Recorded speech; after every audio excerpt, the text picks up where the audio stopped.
Welcome everybody to Mary Giuliani Live. I am so thrilled you are here tonight. I have a great show. I've got Lori Leigh Bellhumer that's going to be joining us, and she's going to be talking all about children and mental health, and there's amazing studies that are indicating that there's a lot more struggles for children with mental health than we're watching live.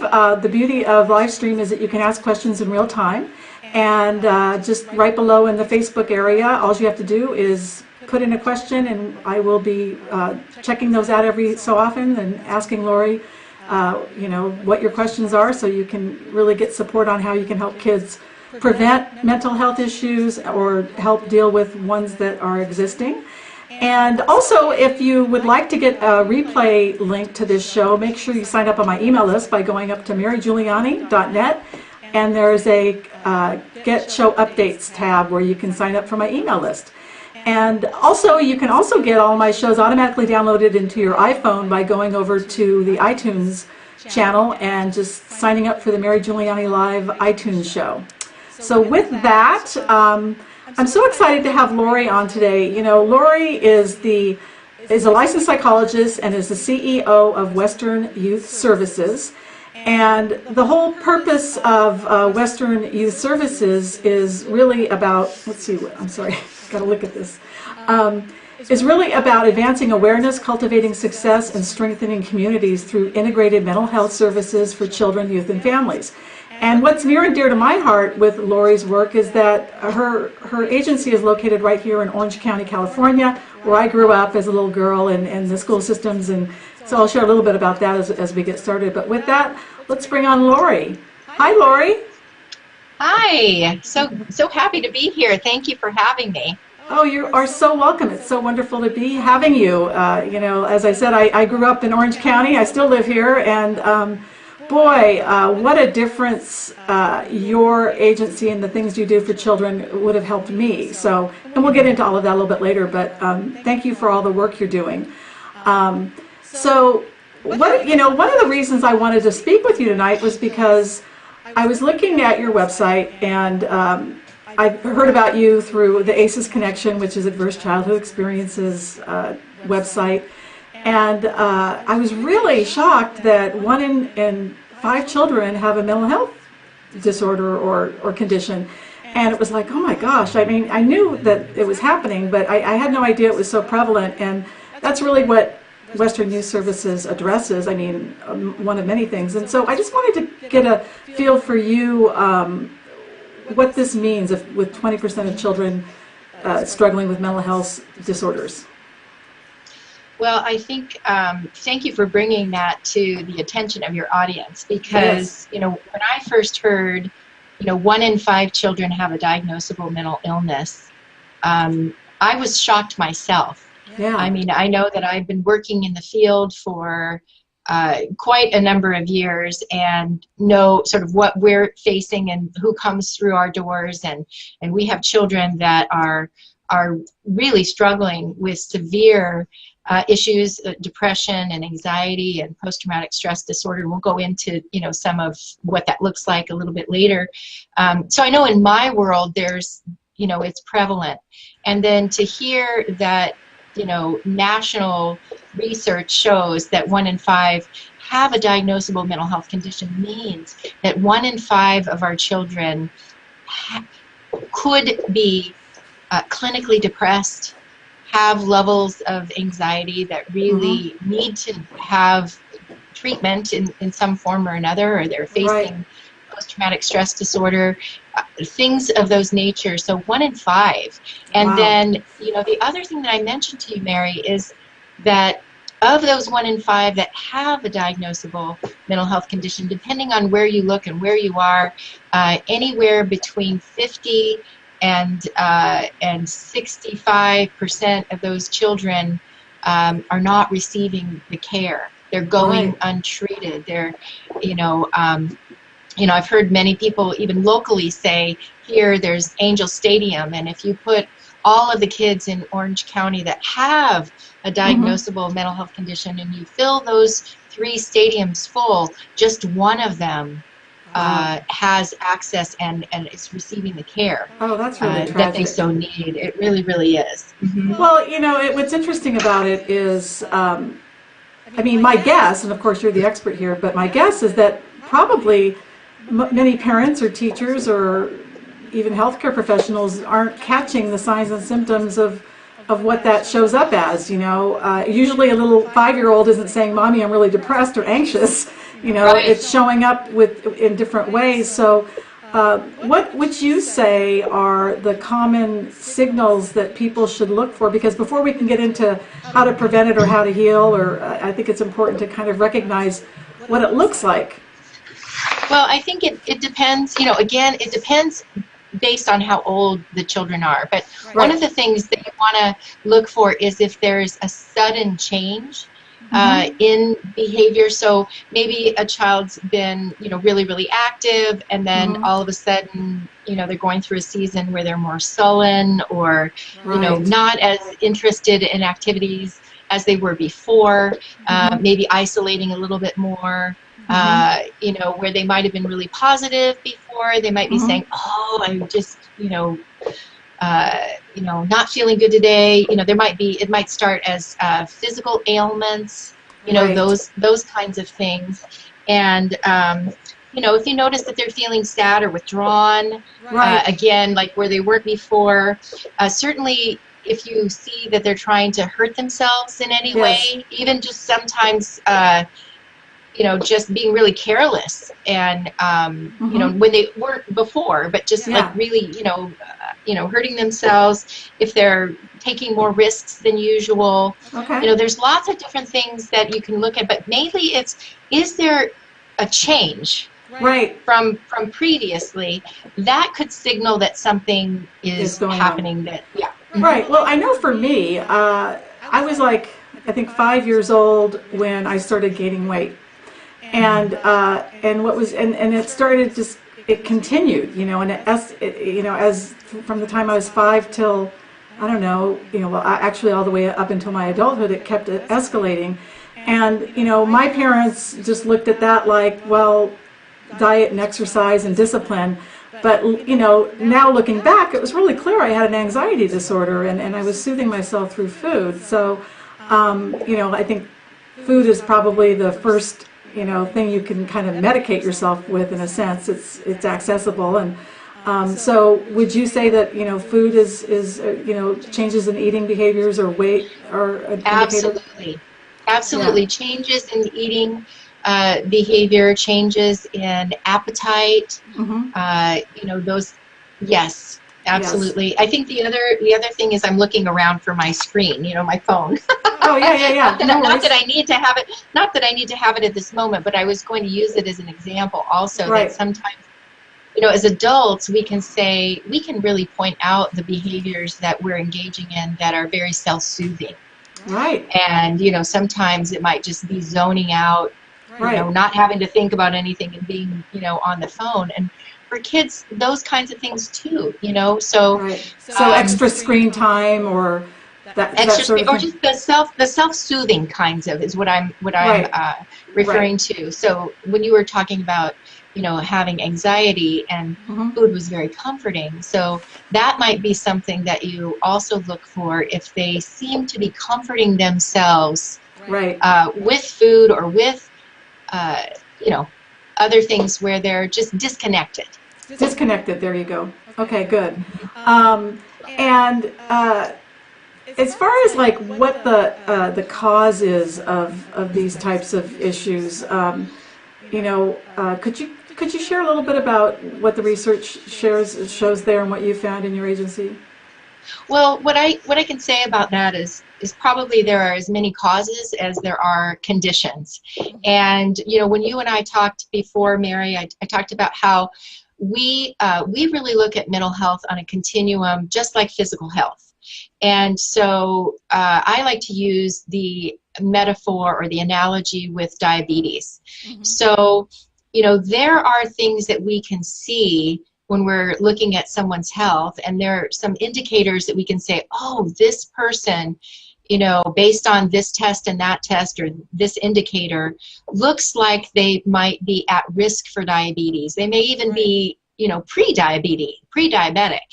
And so there are some lifestyle changes and some things that we can put in place for that person to really prevent the, you know, full onset of the disease.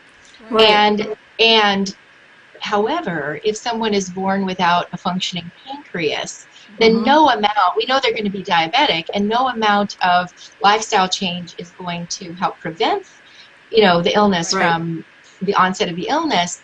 But hopefully they can make some lifestyle changes that help them live well with this illness or with this disease of diabetes. And so mental illness is exactly the same. It is on a continuum.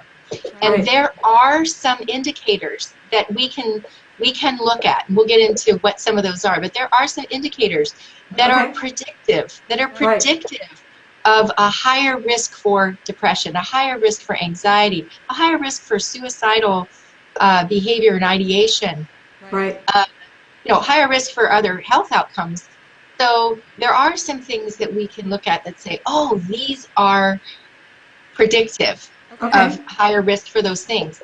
And also there are some cases where, because of biology or brain chemistry or, you know, whatever is, we're not going to be able to prevent the illness from happening, the mental illness. We're not going to be able to prevent the depression, you know, from onset.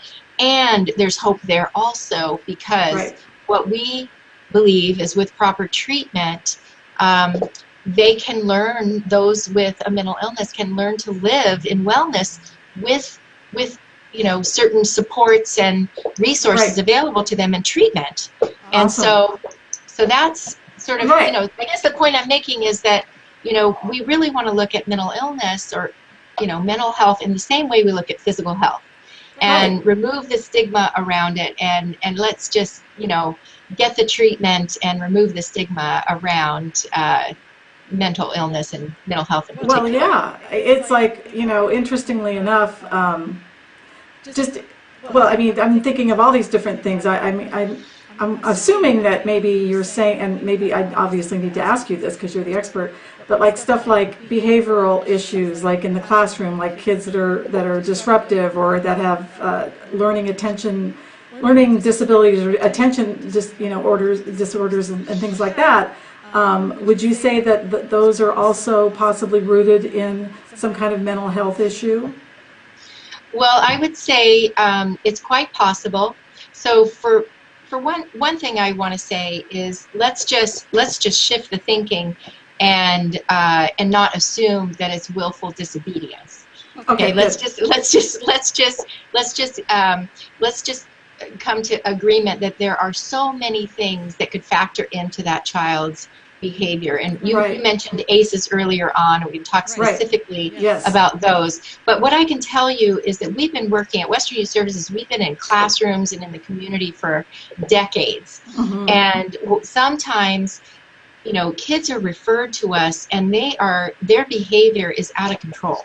You know, they can't sit still in the classroom. They're defiant. They're oppositional. They're not following the rules. They're a danger to other kids. You know, hitting. And we've found, because of the way that we do a comprehensive assessment, we've found that sometimes those behaviors are due to a seizure disorder. They're sometimes due to hearing impairment. You know, that it's not. But there are so many other things that are really contributing to why that child is behaving the way they are. Absolutely. And so we want to get to the root of it. We want to find out what's the root cause of that, and not just assume that it's again, disobedience or willful disobedience. So one of the things, and this is where we've really wrapped our arms around the research surrounding adverse childhood experiences. And so you can look that up, ACEs, and you can Google it, and you'll find all kinds of information out there. But basically, the original study said that there are 10 adverse childhood experiences that were measured, and they are in the categories of abuse, neglect, and family dysfunction. And the interesting thing is that, so there's physical, physical and emotional neglect, physical, emotional, and sexual abuse, and then the family dysfunctions are related to whether there's alcohol or drugs in the household, whether a parent is incarcerated, loss or divorce, and mental illness in the family. And so there are those 10 categories. And so basically what they did, and this was after the fact, so they looked at adults, middle class white adults in San Diego, and they looked at them and they asked them questions. They had certain health outcomes. So they were looking at people with heart disease and lung disease and, you know, those kinds of diabetes. And so they asked them questions about their childhood and said, before the age of 18, you know, were you exposed to blah, blah, blah. And the fascinating thing that they found is that in every example, the risk for negative health and mental health outcomes go up in stepwise fashion the more exposure you have to adversity as a child. So what we're basically saying is kids who have been traumatized or exposed to adversity and large doses of adversity in childhood are at greater risk for depression, at greater risk for anxiety, at greater risk for suicide, and getting back to the behavior problems in schools, they're, you know, kids with 4 or more, exposure to 4 or more adverse childhood experiences are 32 times more likely to have learning and behavior problems. Wow, and that's, I mean, that's just, when I learned about the ACEs study, it just blew my mind. So thank you for sharing that, because again, it comes back to, instead of looking at kids that are just being willfully disobedient, when you look at, you know, it's that whole thing about ACEs, is instead of saying, you know, why are you doing this, instead of saying, what happened? And like in my, you know, and it doesn't take that many ACEs to have 4 or more. I mean, all you have to have is a parent with a mental, like with depression, who may have a drinking problem, who may be divorced, and maybe has been emotionally neglectful. That's all you need to have 4 ACEs. And a lot of people don't think that that's an abusive or a traumatic childhood, but you know, 50% of, I think, households are single moms, and you know, a lot of those moms have mental health issues and are divorced. You know, so the point is, it makes sense that a lot of kids would have issues, and that's why, looking at my ACEs, is it was really obvious to me that the level of toxic stress that I was living under was causing me to need to eat to soothe myself, because my brain and body had been changed by it. So would you mind sharing a little bit for our audience about how there's actually neurobiological changes as well as psychological changes that happen to kids? Well, there really are, and thank you for saying that, because the number one thing that we want everybody to understand is that ACEs are common. Yeah. So even in California, something like you know, 67% of the general population has 1 or more. So, you know, it's the minority that have 0. And once you have 1, the likelihood of having others goes up as well, right? Yeah. So what we also know, and I'm not a neuropsychologist, but I know a little bit about the brain science and ACEs just from, you know, some of the research that we've done recently and what we see. But what we know is that there are critical periods of brain development. You know, as a child. And so when children are exposed to high levels, you use the term toxic stress, so that's repeated exposure, you know, to adversity and to stress without an outlet, you know, just this constant. They're trapped in it, They're trapped in it. It's just repeated exposure. And so what we know is that while their brains are developing, there's certain areas of their brain that help them regulate emotion and regulate behavior that just don't develop. And their ability to even think logically is impaired, especially when they're exposed to neglect and abuse in those really early ages, like 0 to 3. And so what happens is these kids that have been, you know, exposed to toxic stress, then they go to school and they're expected to sit still in a classroom when their little brains are, you know, like firing a million miles an hour, you know, or whatever, and so they're expected to sit still and, you know, do all that. And then, you know, we ask, like, why did you hit Johnny? Well, I don't know. Well, asking that question even requires that they're going to be able to think logically in that moment, and answer the question. And I think the thing is that, and what we said, and you kind of alluded to it, is instead of asking the question like, "What's wrong with you?" and maybe that wouldn't even come out of the mouth of the adult, but they're certainly thinking about it, like, "What is wrong with you?" It's reframing it and saying, you know, how can I help? What happened and how can I help? And the beauty of it is you don't have to know what happened. You don't have to know, did they have 1 ace? Did they have 4? Which ones did they have? You don't have to know that as an adult who's interacting with a child. But what we want you to do is to, again, give, you know, respond with a higher level of empathy, compassion, and really maybe think something else might be going on in this child's brain that results in this behavior. And the good news that we know now is that the brain has neuroplasticity. So whatever that wiring was, and it is hardwired, you know, when they're exposed to toxic stress at that young age, guess what? It can be rewired, and there is hope. Awesome. And, well, that's what I'm excited. I'm excited about hearing about some ways we can help them.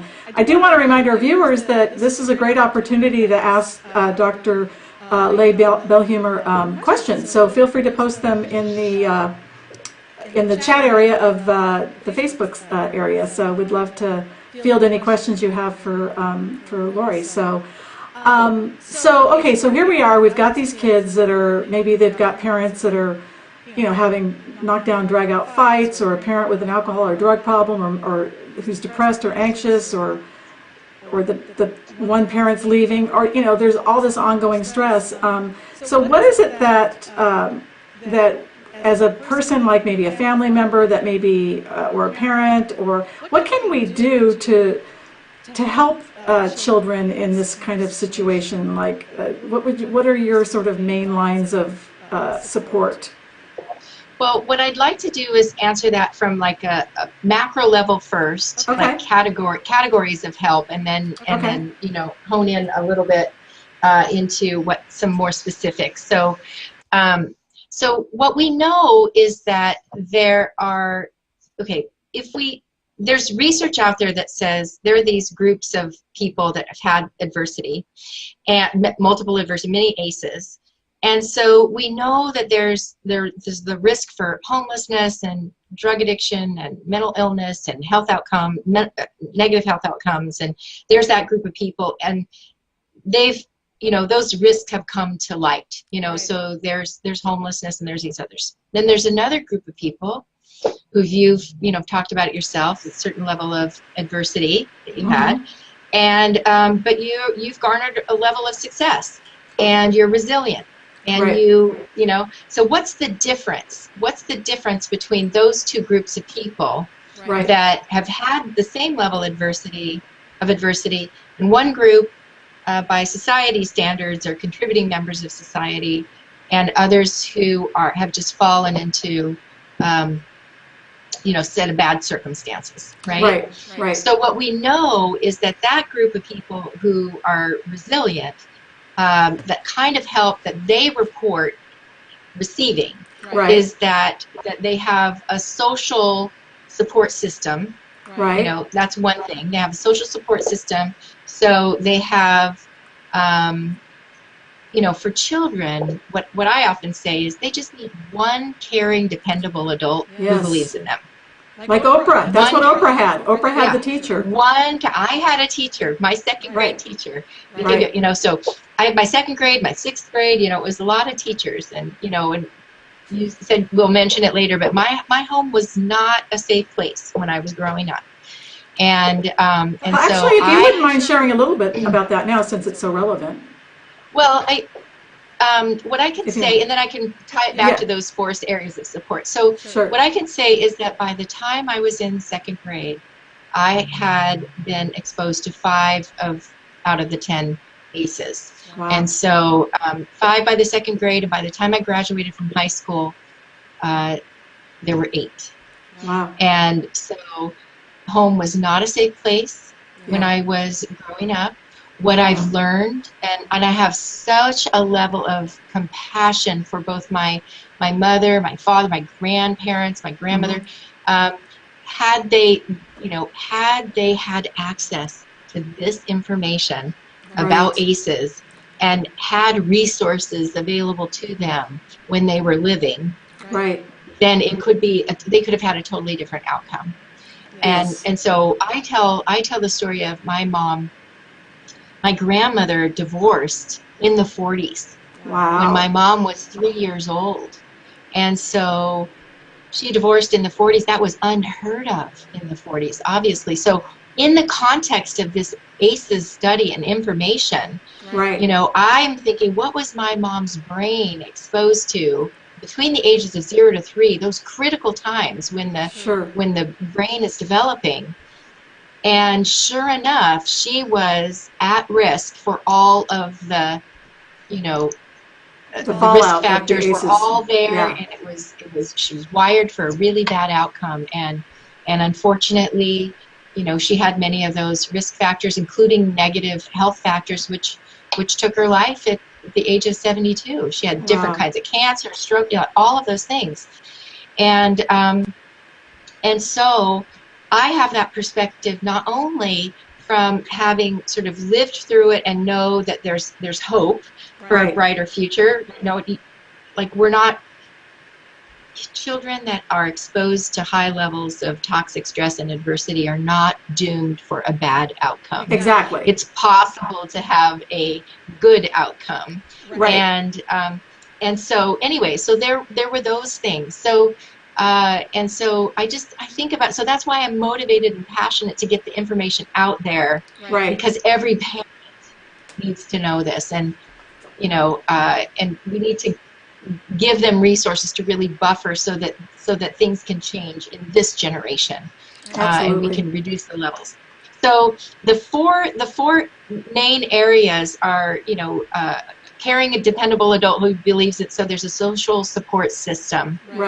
And it doesn't have to be the parent. It can be obviously a teacher, or it can be a teacher, it can be a coach, it can be a neighbor, it can be a youth pastor, uncle, just a source of support. And then also within that social system of support, people that you could go to, at least a couple people that you can go to for practical help. Yes. So if it's a child, is there some place where they can go get help for their homework? Can they get a ride to school? Can they walk with somebody to school? Some practical help. And then the third is what's called social reciprocity, which is, do you have, like, as a parent, do you have somebody who can babysit for you, or some, again, within the social support system, but that give and take, and people that you can ask favors of, not just the practical help, but you can ask a favor. And give and receive favors from one another. It's like called social reciprocity. And then the fourth thing is, again, for these individuals that demonstrate resilience, that have been exposed to adversity, demonstrate resilience, is that they know to ask for help. They know the point, or they have asked for help. There's a point where the social support system isn't resourceful enough to provide the professional help that's needed. So it's knowing when to get professional help. So those are the categories, and then all of the things that we can do to help build resilience fall within those categories. And so for kids, it's be that dependable adult. Let me tell you that a lot of times the kids that are making, and especially adolescents that are making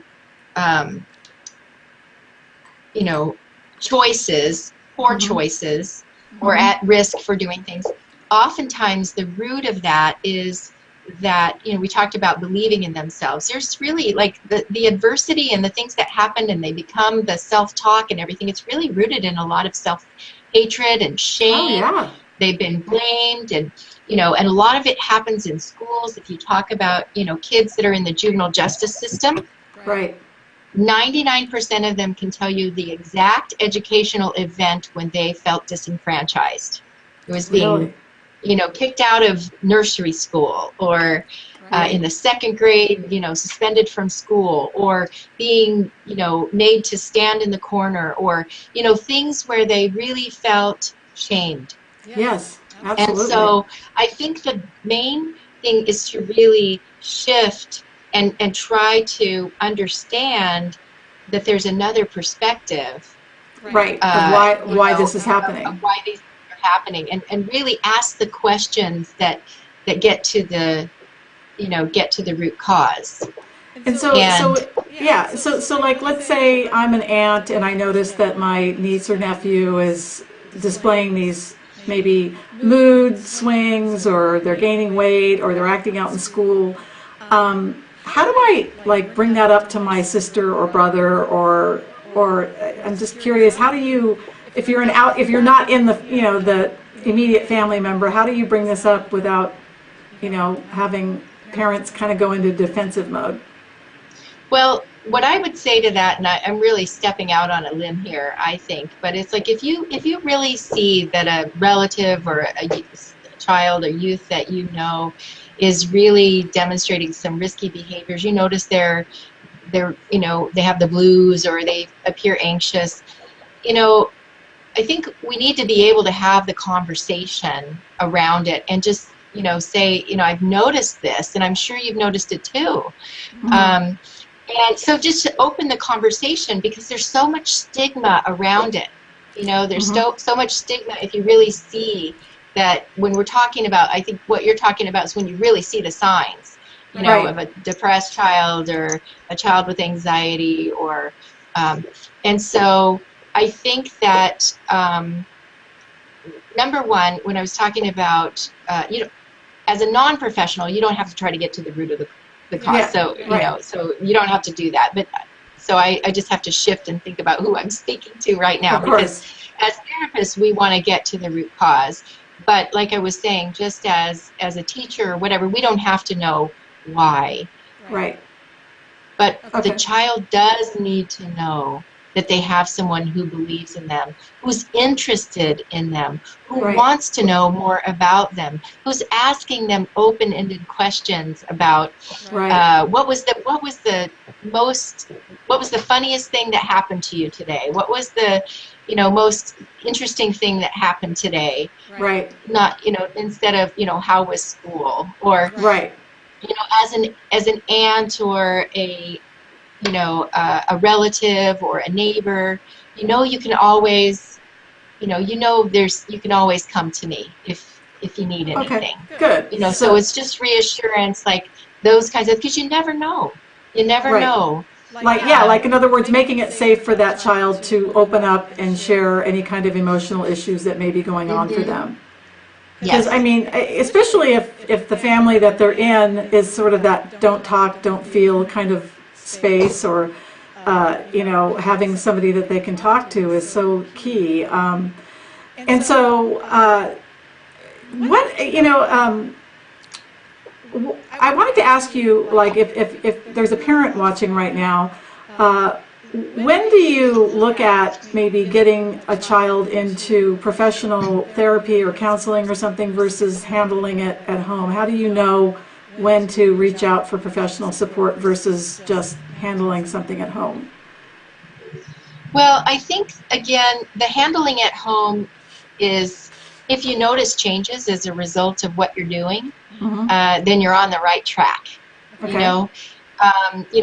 Every child should have a pediatrician. I think that's the first place. Like, if you really, really suspect that, you've noticed these changes in behavior or mood, or you're just wondering, what's up, that's the first place, is to really mention it. In fact, I can't remember the exact percentage, but the majority of pediatric visits are about behavior and emotions. Really? The majority. Really? Mm-hmm. Mm-hmm. Interesting. Yep. And so the pediatricians will also, have the information about, whether it's normal developmentally, because they see right. all kinds of kids of the same age. And and then they also typically also have resources of when. I think that, certainly if there's anything like any expression of wanting to hurt themselves, or I'd be better off dead, or the world would be better off without me. Those definitely, any kind of comments like that should be taken seriously.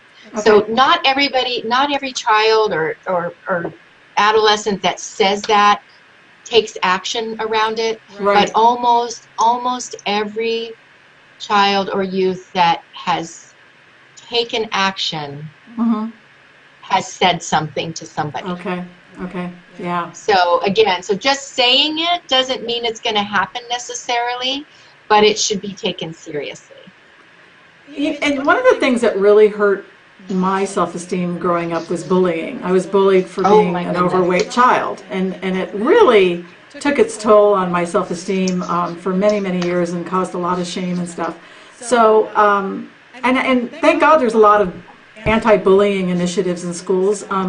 But, you know, there's still really mean kids, and I didn't grow up in the social media world, so it's all the cyber stuff too. So how would you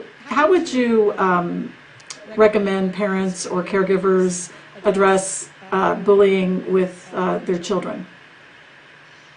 I'm glad you brought that up, because I have a specific perspective about that. First of all, what I want to say is hurt people hurt people. Yes. So both the person being bullied and the bully need intervention. Yes. In some way or another. So absolutely. The other thing I want to say about bullying is that,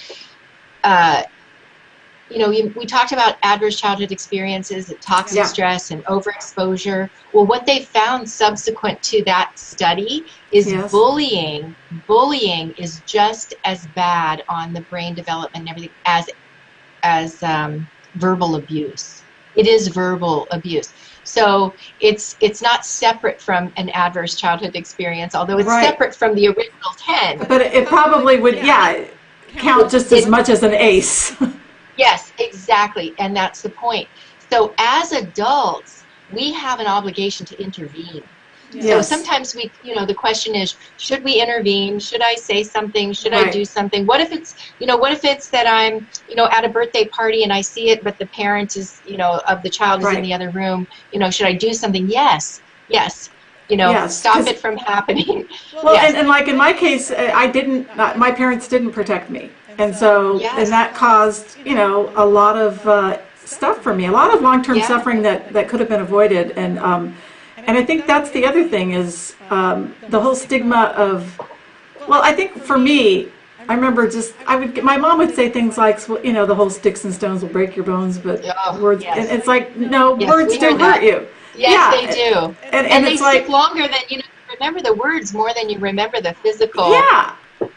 Pain. Yes. Yeah. Yes. And so, I guess the point is in some ways it seems like culturally a lot of families raise their children to like, well, you should be strong enough to fight back. Well, if you're raised in a really dysfunctional home, you probably have self-esteem issues to begin with, and are probably going to have a hard time standing up for yourself.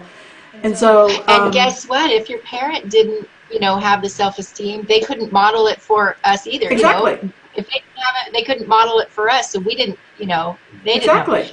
So what I would say is twofold. One is if you're dealing with a bully directly, it's possible that in that moment that they are bullying, they're not going to be able to think logically, and that's where I said something earlier about asking the question, why did you do that? Right. But it's to intervene and stop it in that moment. Right. And then there's some ways to say, we are going to talk about this. Are you ready to talk about it now? Do you need an hour? Do you need a day? But we are going to talk about it because we want to get, to the bottom of it. And so sometimes it's identifying the triggers that happened before the bullying behavior. So what was going on that triggered that either fear or anger or aggression or control or whatever it is. And sometimes the child can identify, if they're old enough, can identify the point where they got angry or she wouldn't do whatever. So some of that is just, and then helping the bully identify the triggers earlier, you know, and choose it, and giving them options to do something different. That's another thing is, you know, with bullying, it's like, stop that. Well, give them something, an alternative to do instead. Right. You know, they're trying to express themselves through the bullying. Yes. So what's really and what we also say is like, use your words. Well, yes. okay, what does that mean? What words? So give them words to use, right. you know, also instead. And then with the person who's the recipient of the bullying. So there, it also is about empowering the children to really have a good understanding of their value and who they are as a person, and to be so solid in feeling valued and feeling loved, and not just feeling loved like my parents loved me, but knowing, you know, I can remember talking directly to 9th and 10th graders, and, you know, what's your dream? What do you want to do? You know, and to really, what are your qualities? So to really identify those qualities, because when you speak into a child and let them know what you see in them, that strength in them. Absolutely. You know, when you see that, that's what I remember about my 2nd grade teacher. I could have been a discipline problem. Back then, we'd get in trouble for talking in class, right? So I'd finish my work, and then I'd just start disrupting. I'd start talking, and, you know, and so she, you know, came up to me and said, I notice you finish early. Will you be my helper and go around and collect the papers? What a great way to redirect that energy. Redirect, right? And so she, you know, so she spoke that, you know, you're a leader. I see this about you. I notice that, boy, you're creative. And so it's not only identifying those unique qualities in children, but really speaking it into them and making them notice, because that's what they want. You know, oh, they noticed that about me. So she could have shamed you, but instead she saw your strengths and really championed you around them. That's exactly right. That's exactly right. And so what happens is, when we teach children their true value and their intrinsic value, then when someone is bullying them, they realize, I don't deserve to be treated this way. I'm, you know, I deserve respect and, you know, these other things. And so I think that when we empower children in their own unique greatness, you know, and let them know and tell them and let them really understand, you know, who they are as individuals and what their unique brilliance is. And give them tools to stand up to the bully also, and to really, you know, again, I mentioned hurt people, and sometimes younger kids may not understand, you know, that concept, and we certainly don't want to, you know, I've heard that twisted around also. It's like, oh, well, you know, you have to really, you know, be patient with that person because, you know, they're in a bad set of circumstances. Well, that's just as demeaning in a way, you know? And so it's that we all have our own areas of unique brilliance, and something's going on in that child's life that is resulting in them acting out like that. And sometimes it is, you know, a physical, medical thing. Sometimes it is a brain, you know, condition. Sometimes it is. And so we need to have understanding and patience around that also. Well, good.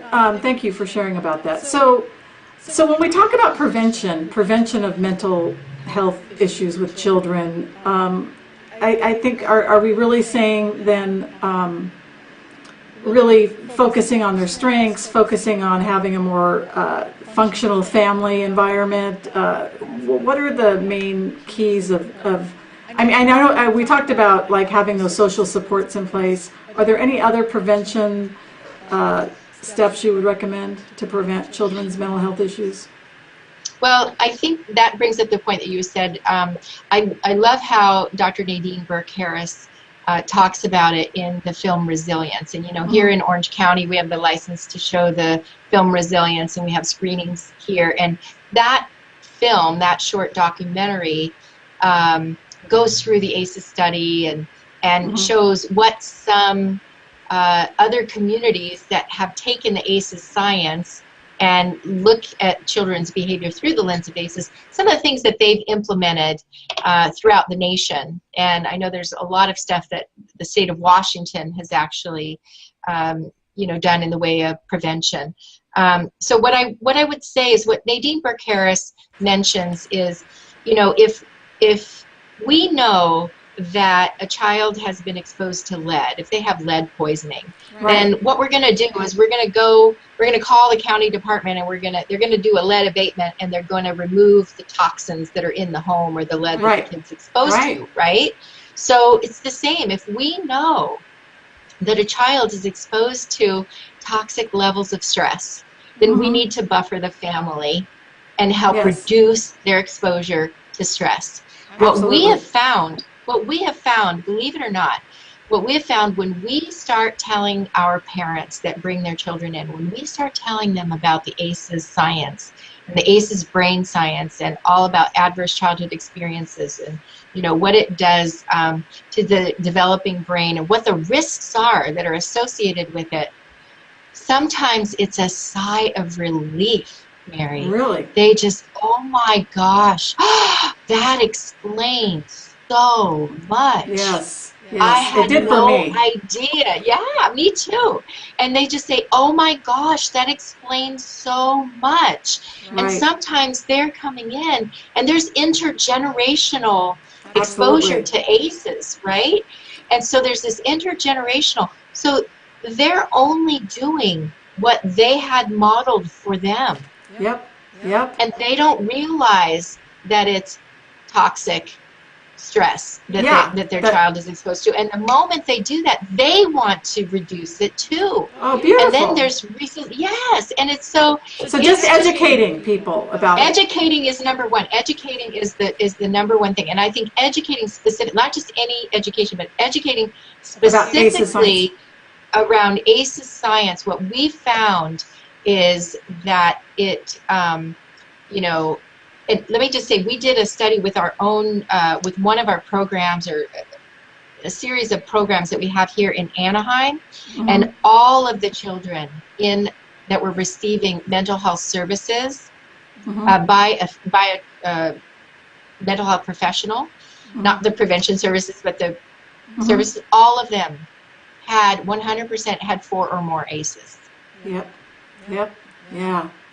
Well, it's right. So then we go back to the family and we say, so that's number one. That's one of the things. The other is here is something that's really important to know. Sometimes when the children are exposed to adversity and toxic levels of stress early on, they don't even begin to show the symptoms until 6 or 7 years later as a result of these things. And so these behaviors are emerging in 4th and 5th and 6th grades, you know, based on that exposure. So the kinds of things that can happen earlier on are, you know, that prevent the onset are things that are related to mindfulness. And it was so cool. We had one of our therapists ran a group for preschoolers, I think like 3-year-olds, and they were doing mindfulness, and so they were teaching them breathing techniques through bubbles. Cool. Oh, how cool! Isn't that cool? And so just those kinds of things of breathing and self-regulation, getting in touch with, you know, where is my body right now? Oh, and, how nice! You know, teaching them things like that, how to recognize certain emotions. How to recognize when certain emotions are triggered. So those are things. So by the time they get in 4th or 5th grade and they've had exposure to these, and we do them in lunch clubs in schools or in groups in our clinic or out in the community. You know, we have these little groups that are happening, and so by the time they get in third, fourth, fifth grade, they have some tools to help, Yes. you know, Calm themselves regulate their down. behavior and calm themselves down and things like that. So when you have those things, it's possible to, you Shift know, the kind of shift. trajectory. Exactly. Yes, exactly. Cool. And so buffering the family, one of the things you talked about is educating the family so they understand that the environment that they may be creating could be causing the stress that's causing their child to be depressed, anxious, or acting out. Mm-hmm. What are some, are there family, you guys have family kinds of groups and things too, don't you, Mm-hmm. through Western Youth Services? So, We do. Mm-hmm. and so even like, some people may be watching in Orange County, California, where your agency serves, but even outside of Orange County, aren't there many agencies and organizations that people can contact for family support so they can really make sure they're providing a family environment that helps their kids? Yes, I would say the number one place that I've been really impressed with their resources for families and individuals is NAMI. So that is I want to make sure I get it right. It's the National Alliance on Mental Illness. I always say Okay. of instead of Okay. on. So it's the National Alliance on Mental Illness, and they have a ton of resources. NAMI. They have a ton of resources on their website. I know that the Orange County chapter has a very robust set of programs for families and family members and Right. huge support. And certainly we have our outreach and engagement program, which is basically, it's the way we outreach and engage folks. If they just have just the initial questions, that would be the place to call. Okay. And that's here at Western Youth Services.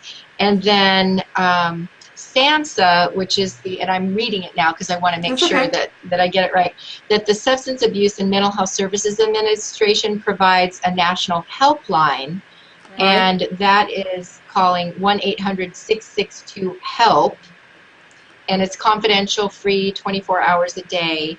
So And for then any there's also parents struggling with, with any kind of substance use or drugs or or mental health, right. So issues. yeah, so SAMHSA is like the sort of the federal oversight of substance abuse and mental health services.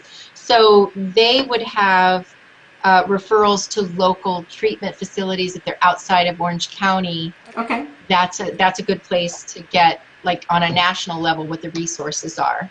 Okay, great. And then there's also, of course, yes. the suicide prevention line. Okay. And we always have to mention that, and that's 1-800-273-TALK. Right. Okay. Or you can, yes. So, the word resilience is a big word in the ACEs movement, or the Adverse Childhood Experiences movement. And I know when I first came across this information, I wasn't sure how to understand the word resilience in the context of adverse childhood experiences. Would you mind sharing with our viewers how that word is so important in what we're talking about? Oh, I'm so glad you asked that, Mary, because there's a misnomer or a myth out there that says, oh, kids are resilient. Right. Sometimes they're not even going to remember, this or that.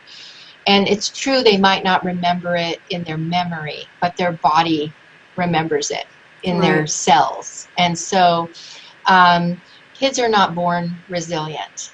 They learn resilience. And it is something that is learned. It's something that can be taught. But resilience by its definition is overcoming adversity. So resilience means that there was some adversity. And so some of the things I talked about earlier on, like self-regulation and self-esteem and mindfulness and those kinds of things are the things that build resilience. Okay. Having a caring, dependable adult who believes in you, having a social support system, knowing the risk factors and putting safeguards in place that really buffer and prevent the risks from becoming a reality. Those are the things that build resilience in individuals and in communities. That's great. I mean, actually, in a way, I'm getting a new kind of idea for the definition of the word. In a way, feels like having the strength to overcome. Yes, it's absolutely. Like having internal power and resources to overcome adversity. Yes. And that's it doesn't mean, well, it's true, and also the opposite of that is if somebody has not demonstrated resilience, it doesn't mean that they're weak.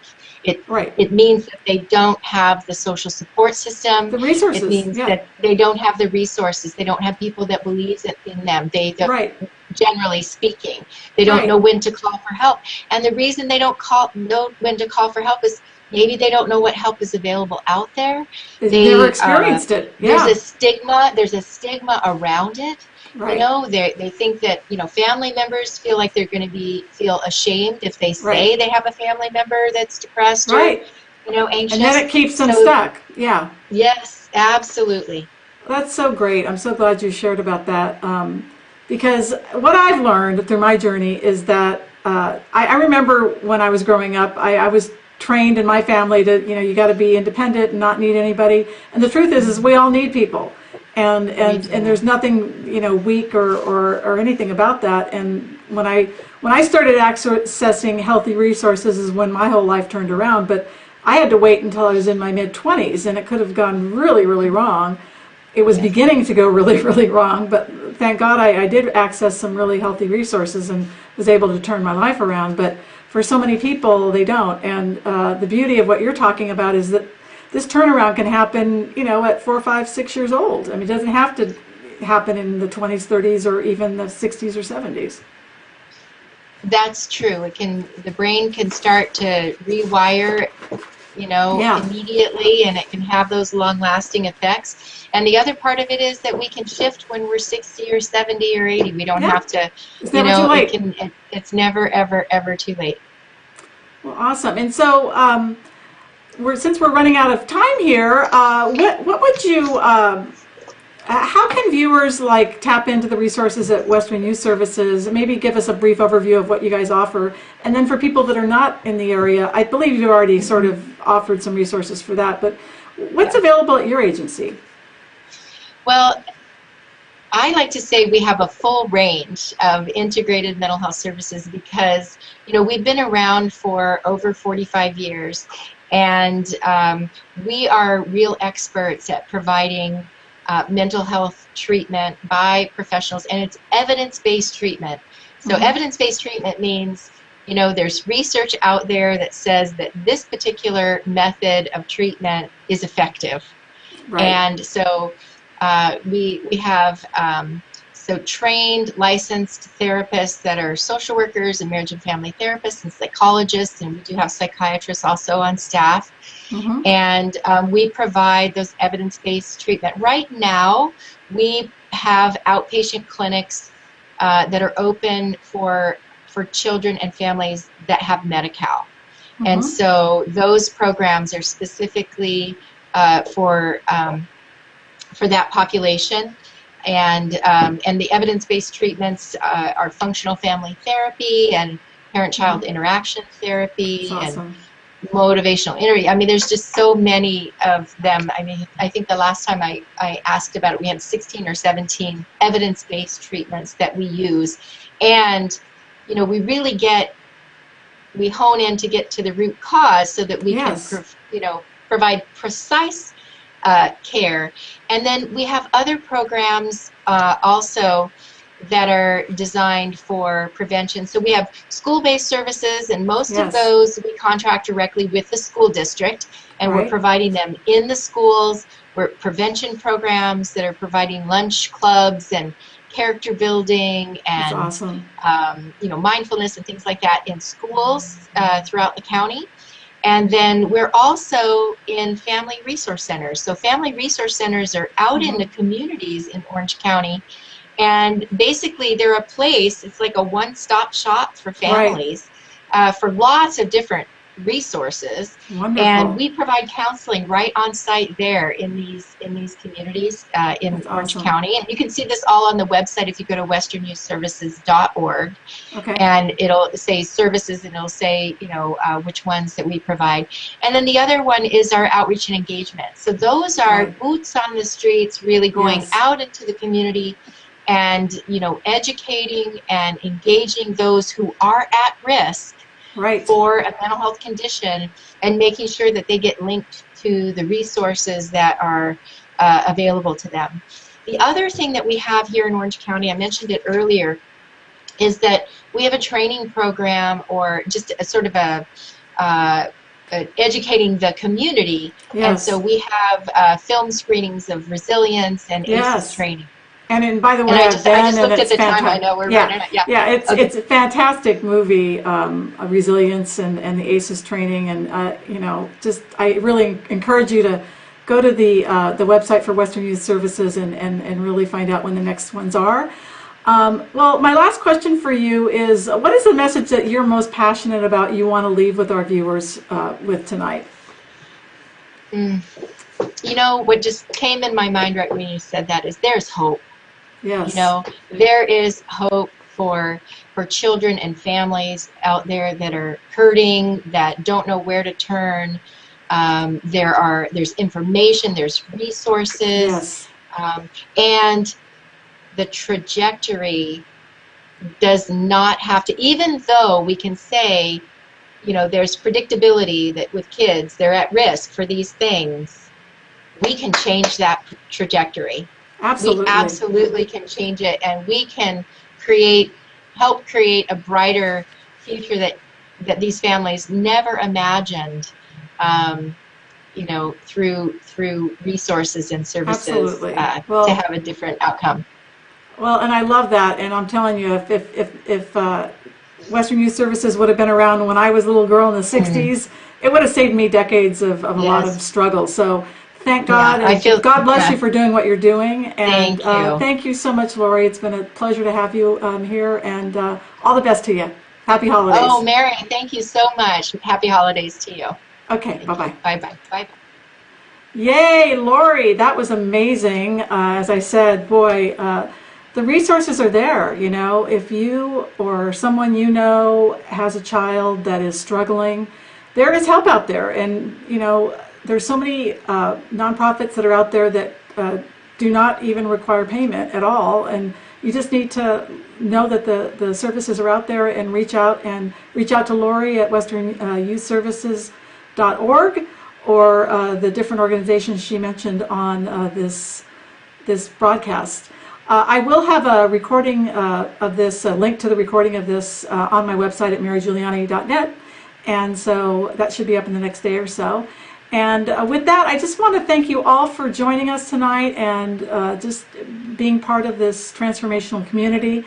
I hope you all have a wonderful holiday season, and I hope that you really take the time to be true to yourselves and go for it in your lives. And so again, thank you for being here, and with that, have a beautiful night.